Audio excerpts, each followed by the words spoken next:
finding Miroslav Lajčák in Epstein files was not on my bingo card. This guy had actually a connection and a relationship with Jeffrey Epstein. He's like a creme de la creme of the Slovak diplomacy. We reconstructed a timeline of at least 25 meetings. This whole relationship lasted from 2017 until 2019. It started just a few days after Miroslav Lajčák became the president of the UN General Assembly.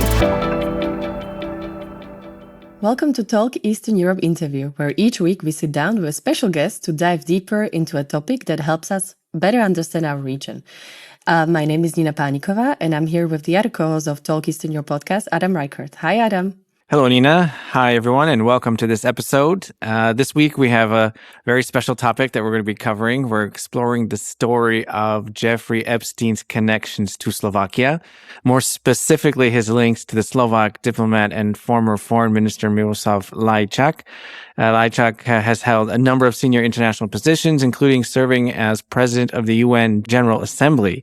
So he's also worked extensively on Western Balkans diplomacy. Maybe some of our listeners remember us talking about that a few years ago even. But he also had some roles in the OSCE and, of course, the European Union.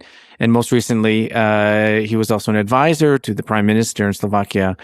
And it turned out that in the recently revealed documents of the Epstein files, he was also known to have contact with Jeffrey Epstein. Yeah, and to discuss all this and better understand actually Slovakia's connection to Epstein files, we're joined today by Karin Kőváry Sólymos, who is a Slovak. Yeah, hi, Karin. And she's a Slovak journalist with the Jan Kuciak Investigative Center. Maybe some of you listeners might remember we interviewed Lukáš Diko, who is the director of the center.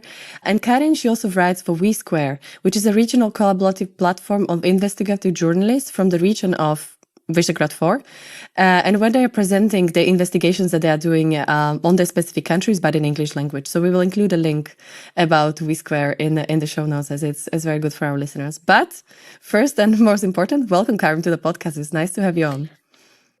Thank you very much for having me. Hello. Hi. Hi. And as Adam said, we will be speaking about, I think, a topic that shook the world quite substantially recently, so Epstein files, but specifically how they are linked to Slovakia. So we all have seen that the latest release of the Epstein files has triggered political fallout around the world, as I said, in Europe specifically as well. But what can you tell us about the connections of the new batch of Epstein files to Slovakia? First of all, I have to say that it's a huge amount of documents. It's millions of documents. So there is a really big space to dig deeper and get some really interesting details about Epstein and about his operations. And I think we also maybe, if somebody knew the story about Jeffrey Epstein, because it was a really popular topic when he committed a suicide. And it became a huge conspiracy theory about his death and so on. We knew, or the persons or people who were interested in his life, that there is some Slovak angle. And it was basically Nadia Marcinková, who is a victim of Epstein, and also later she helped him in many ways. But I think it was a really big surprise for us when we discovered that it's not just about Nadia Marcinková, and maybe also, the fact that Epstein was hunting also in Central and Eastern Europe for girls and for women. And it was quite funny because my colleague said or had a post about it and the story about it on Instagram, that finding Miroslav Lajčák in Epstein files was not on my bingo card. And I think it's kind of nicely, described that it was a huge surprise for many of us. Miroslav Lajčák has this legend that he's a decent guy, diplomat, working hard, and so on. And on the other hand, we see that, okay, and this guy had actually, a connection and a relationship with Jeffrey Epstein, who was also, at the time when they had this relationship and this contact, was a convicted, sex offender. And I think this story, the Epstein files and the connection to Slovakia has many like layers. But I think, for example, for me, it was the biggest surprise that somebody that high also at the time is in the files, and also the way how he responded to that. But I think we're gonna speak about it later. So maybe before we go into what you discovered, tell our listeners a bit more about who Miroslav Lajčák is and why it's important to understand this figure who emerged unexpectedly in the Epstein files. As I said at the beginning, like he's really like a top diplomat. Maybe it's not the best term to use, but he's like a creme de la creme of the Slovak diplomacy, because he really in the top like 10 persons. And I think that's why maybe it was a shock for many of the, maybe readers or journalists that he just appeared in the Epstein files. And he's a really like a prominent guy, a prominent diplomat. His career includes like several major international roles, as you mentioned. So his career like includes many like major international roles. As you mentioned, he's a former Minister of Foreign Affairs of Slovakia, then also President of the UN General Assembly, and other like many EU Special Representative for Western Balkan. Also, I think he's really famous for being this really like central figure in dealing with topics and issues connected to the Balkans. So that's why I think it was a huge shock for many of the viewers or many of also the critics and the analysts, because in these positions he represents not just or represented in the past not just Slovakia but also international organizations, like really big ones. And the other thing is that maybe we have this image in our minds that these diplomats are really hard to access, for example.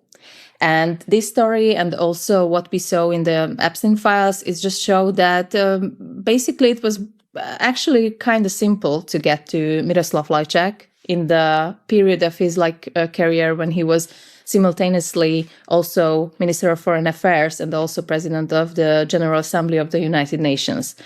So I think, if I want to, just sum up who is Miroslav Lajčák, that's him, and maybe that's also the concerns about his, choices of friends maybe and connections in the past. Yeah, when you said like he was creme de la creme of diplomacy, I think it was also like understood that he is really a career diplomat and expert, that he was not necessarily always linked with Robert Fico governments, under which he actually served as a Minister of Foreign and European Affairs. So he was always exactly like an expert on international politics. At least that's how I remember him myself when I still studied. And I also want to add that he is married to a TV presenter, former TV presenter. Yes. I think I should say so. They together were, kind of a couple that was quite prominently featured and always understood as this like ideal, right? Couple, both very successful, both very, like good in what they are doing, like her being TV presenter, but him being a diplomat or a foreign minister. So I think I just would like to add also this angle of like socially they were really perceived as I mean, I don't want to come so far and say like a traditional family in a way, but yeah, I think that's how it was understood in Slovakia. I think it's really important to, also add this part, because also when we, just read about another like angles in the Epstein story, like his life, Jeffrey Epstein's life looked like really far from a life of, for example, a top diplomat as Miroslav Lajčák. So I think that's why, as I mentioned, my colleagues comment on that it was not on our bingo card, because it's absolutely. Maybe I also thought in a second that it's kind of absurd that Miroslav Lajčák and Jeffrey Epstein. Oh my God, it cannot be true. But then it kind of begs a question from my side, like who was on your bingo card from Slovakia? Oh, I don't want to comment on that. But I would say like several names, maybe also, there are other politicians who maybe have a lifestyle that is more, closer to Jeffrey Epstein's lifestyle. And I think, with due respect, like Miroslav Lajčák's lifestyle didn't really look like one which would be, or a value system. Also, despite the fact that I also have to add that he was the foreign minister who was sitting next to Robert Fico when he called journalist a anti-Slovak prostitute, and he was silent. So also we can find some not that nice maybe moments of his career, but as a package. As a whole picture, we don't really see any signs that he would have some like connections to Epstein. So now when we overanalyzed who he was for Slovakia and abroad, can you maybe tell us what did you find out about him and what is included in the Epstein files? It was a really breaking news story, and we are doing kind of slow journalism. Kind of idea was to dig a bit deeper. What we wanted to better understand the intensity of this relationship, because one thing is to read about their chats about girls and these really boy talks, but on the other hand, we were really missing in these investigations or these stories the facts about the intensity of their relationship, because I think it's also really important to. One thing is to understand the tone of their communication and so on, but also how intense was this and when it started, for example. So we started to get all the documents which mentioned Miroslav Lajčák or his nickname Miro, and we wanted to see on the map and also in the calendar how intense it was. So I think the first thing which was for me kind of surprising, that this whole relationship lasted from 2017 until 2019, and it started just a few days after Miroslav Lajčák became the president of the UN General Assembly. So when he got to New York, and just I think 4 days after he started his role in the UN, he was already at Jeffrey Epstein's Fifth Avenue residence. Wow. Which was kind of surprising because 4 days and also he was introduced by another diplomat. We're gonna, I think, also talk about him. And these frequent meetings in New York just started. What we saw from the papers, and this we have to say that maybe it is just a part of the whole picture, because we don't know which documents were redacted in a way that we were not able, identify maybe that it was about Miroslav Lajčák. And also, we saw that some of the documents are missing from the Epstein files based on the numbers of the documents. So it can be just one part of their relationship. But what is, I think, more important, that we reconstructed a timeline of at least 25 meetings during these nearly 2 years. And as I said, it began really early when Lajčák got to New York, and at least 16 meetings took place at Epstein's residence in New York, another one in Palm Beach, and also there were meetings outside of the US, for example, in Vienna, as we know, at the residency of the Slovak ambassador, and also in Bratislava and Paris. And for example, in Paris, it was also the residency of Jeffrey Epstein. So it is also, I think, kind of interesting to see the places, because as Lajčák said, first when he reacted to these findings, he said that it was, a social duty of a diplomat.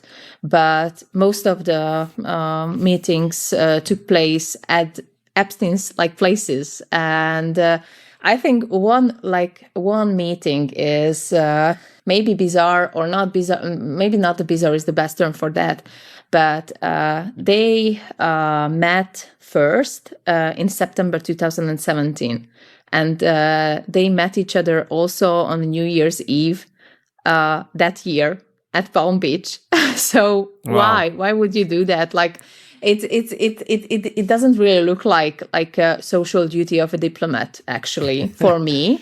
But maybe I have like other, ideas about how would you create this kind of a relationship.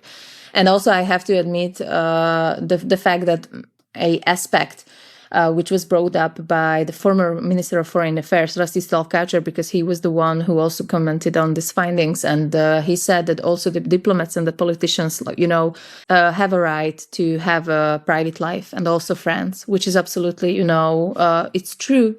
But then you also have to admit that it was a private matter, and it was not like a social duty of a diplomat. Yeah. You mentioned 25 meetings, right? Between them, and it seems like they got a bit close. So how would you characterize the relationship? I mean, would they have considered each other friends after all of these meetings? And from what you could tell from your investigation, there are some signs that it was maybe more than just a work relationship, maybe, or a social duty, as it was described by Lajčák himself.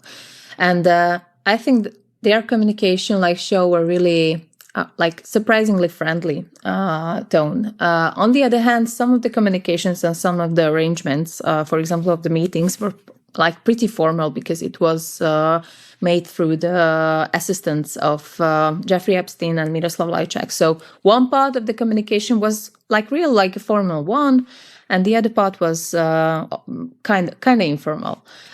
Also, I think Epstein referring to Lajčák as Miro, which is a nickname for Miroslav. This is also telling for me. And I have a quote, which is from Epstein, when he was talking about Lajčák with Steve Bannon. And he said that he is a current Minister of Foreign Affairs of Slovakia, and most importantly, a friend. So also Epstein himself described Lajčák as a friend. And also, some of the messages were really friendly, sending photos from holidays, from vacation, sending greetings from several parts of the world. Also, they are they were, talking about girls. And I think also Lajčák were writing about his meeting with Lavrov in a funny tone. Lavrov, and it evokes what we found in the documents, that it was more than just, some random relationship with a good source, as Lajčák described it.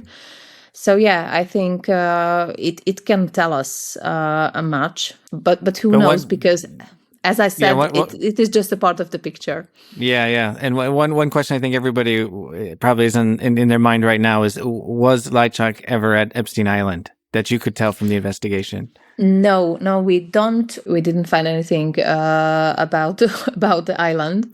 So no. According what we got and what we have seen from the files, there is no signs of a criminal, activity. Mm-hmm. But on the other hand, we are not the ones who should tell that if whether it was okay or not. So yeah. Yeah, I saw a few of the messages, of course you saw more. So if I should, comment on that, whether it sounds friendly, for me it sounded quite friendly.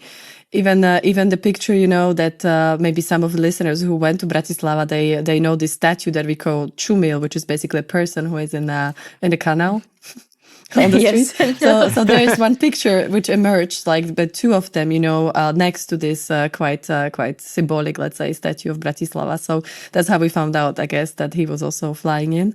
I mean, it looked quite warm. I would say the conversation. And also, I think Lajčák got tickets for Michael Jackson show, I guess, for his family from Epstein, for example. Mm-hmm. Also, the fact, I think, that he was on Epstein's, or from the documents, it looks like that he was on the airplane of Jeffrey Epstein from Bratislava to Poprad.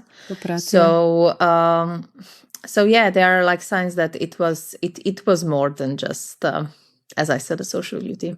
You fly from Bratislava to Poprad? You can. You fly from Bratislava to Košice. Okay. Yeah, we have some airports in Slovakia. Okay. Yes. Not only Vienna. That's our main airport. But, I was also wondering, like we touched upon it a bit, like how did it all come together? So I think the investigation mentions Norwegian diplomat Terje Rød-Larsen. There's a lot of connection in the Epstein files to Norway, and I think that was also surprising for many. But this name came up also in connection with Lajčák. So how were they introduced, and who contacted who first, also in an online communication? What we've got from the documents, it was a chat between a guy named or nicknamed Terje, and after reading all the messages between Epstein and this Terje guy, we figured out that it has to be Terje Rød-Larsen, because I think he was also mentioned EP, so that's why it was kind of like clear that it should be him. And actually, the friendship or this like beautiful relationship between Lajčák and Epstein started with Terje Rød-Larsen.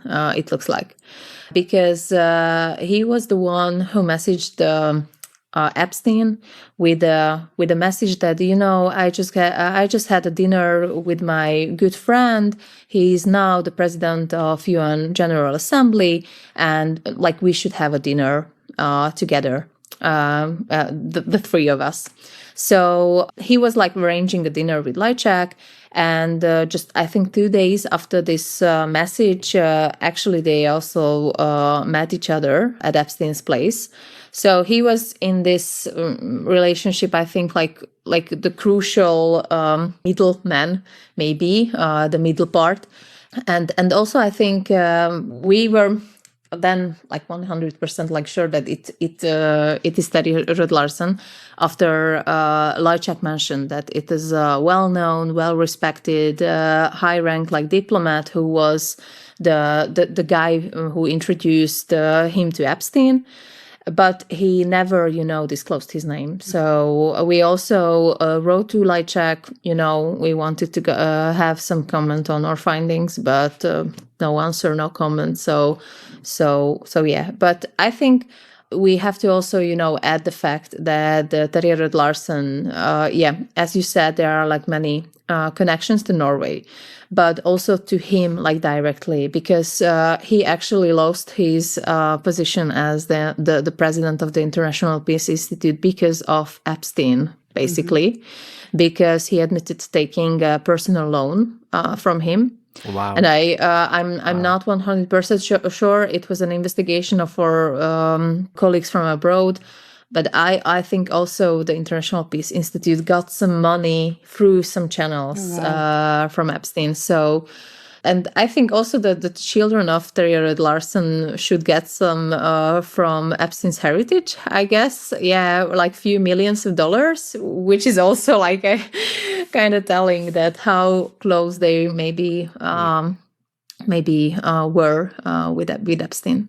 Definitely.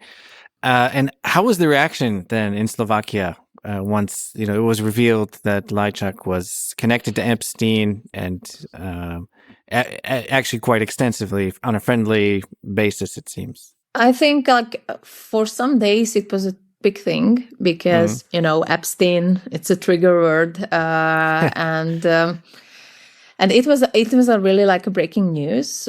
For example, the media just wrote it about really like a match, and also opposition parties, demanding explanations. So as it should maybe. And there was also a public debate, a really wide one. But I should say that, or I want to say that after these few weeks, it just disappeared from the public debate, actually. So yeah, there was some consequences that, for example, Lajčák left the position of the foreign policy advisor of the PM, Robert Fico, and that's all. So that was basically. everything. He made some media appearance, but just few of them.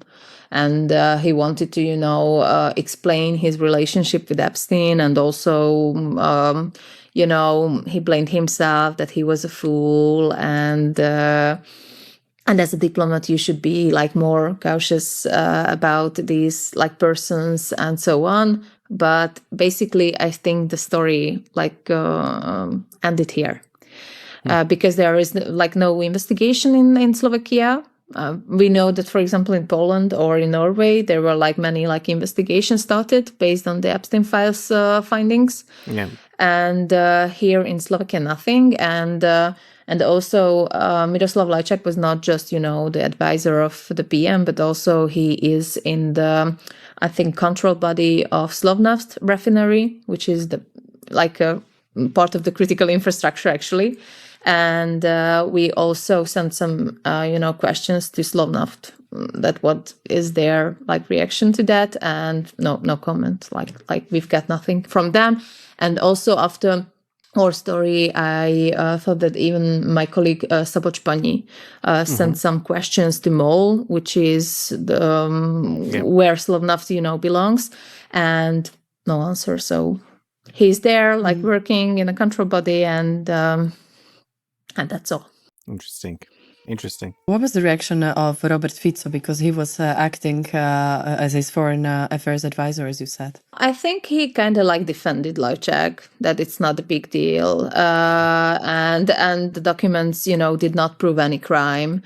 I think this was basically like the main narrative on the coalition side. But on the other hand, like one part of the coalition was kind of the Slovak National Party leader, like Andrej Danko, was really like, vehemently, he wanted to Lajčák down also as an advisor. And because actually like this, branch of documents, it was the second round of the Lajčák's Epstein story, because the first one I think was kind of a picture or some messages, and then now at the beginning of the year, like a bigger branch of documents were released. And that's why there was like a first reaction from Lajčák, when also Andrej Danko was like, asking the question, what should we do with him now when he's in this, really controversy situation? And now in the second round of Lajčák's Epstein story, he was also really, strongly against Lajčák continuing his role as an advisor for Robert Fico. But I think it's kind of telling that also Lajčák commented on that you cannot, end and cut a relationship between two like men. He meant himself and Robert Fico, that also after he is not like officially an advisor for the PM, there can be in contact and he can advise him. Interesting. So he just doesn't want to go. And before we close, I want to ask you, because you are also part of a journalistic media platform that covers the whole Central Europe. And you mentioned now that, there were similar links, let's say, in Poland.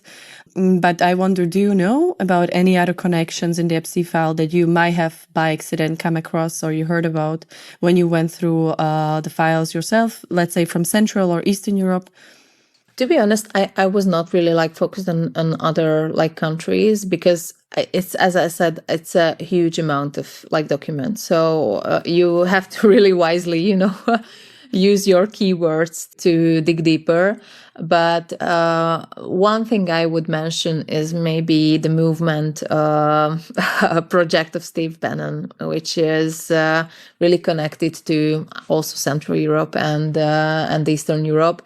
And I know that also Viktor Orbán was mentioned in the files, but we have to, also understand that this is like nearly everything from Epstein's life, like all the messages basically, or big part of the messages that he was sending. And he was an important guy, like also knowing like sultans and really influential men and women. So So I think it's kind of understandable that big names like also, Viktor Orbán or others are in the Epstein files, but it does not really mean anything without the context, because in the case of Miroslav Lajčák, it is important because it's a quiet, direct contact, and then direct relationship between him and Epstein, and also because the fact that he was a convicted sex offender, also like already at the time. Also, he had in his passport the word that I'm a sex offender number. I don't know XXX, but yeah, I think this is a really like important part that maybe as a top diplomat, as a UN General Assembly president, and also Minister of Foreign Affairs, like you should maybe know the intelligence services are there. And that was actually my also like big question for Rastislav Káčer, former Minister of Foreign Affairs as well, that how could you not know? And he just, commented that you have like millions of ways how to get to know who is this person who just, invited you for a friendly dinner. And how was it? Maybe before we wrap up, I'm just curious to talk a little bit about how it was going through all the documents. Yeah, like what was the process, and how much time did it take to discover all this? I don't know, and I don't want to know how much time it was. But as I said, we used for that the OCCR platform, which is maybe more user-friendly as the site of the Department of Justice, the US Department of Justice. OCCRP, it is a journalistic initiative, which is a platform for investigative journalists all around the world. And they are like doing many big corruption cases and investigations. And also they got a platform called LF. This is also, I think, partly accessible for anybody. There are some data sets, and also the Epstein files was uploaded there. And you just use the keywords and then just hope for the best and just clicking through all the documents. Wow. And you're just reading it. There are many duplicates, for example, of the emails. So it's time consuming, but there is not really another way. But what really, helped us, I think, that we used visualization, infographics for better understanding the intensity, as I said, of their relationship. And that was the point when we, just saw that, okay, like there are like, for example, for 1 month, many meetings for example, 3, which is kind of like a frequent one for a top diplomat who should be like kind of busy all the time, no? Yeah. So it was a really good tool to better understand this whole like situation. And yes, we have to add that the most frequent it was during Lajčák's stay in New York, but they also had this connection after that. For example, these meetings in Bratislava, Vienna, or Paris. Wow. Yeah, interesting. And I mean, I think we're expecting another batch, right? If I'm not mistaken. Will it be another release? Yes, I think maybe it is already out, but we're not really at the point now to investigate it further. But we're gonna check it because, as I said, there's like many duplicates. So you have to rule out all the red documents, and it's not really easy because.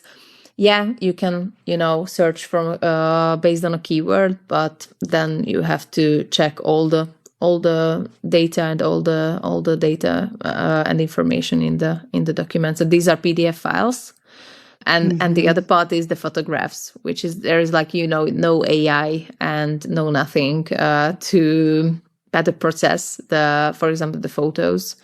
So it was, I think, kind of like. a miracle that one of the activists, I think Peter Pröhle, if I know him, his name well, that I think he was the one who found the Chumil photo from Bratislava.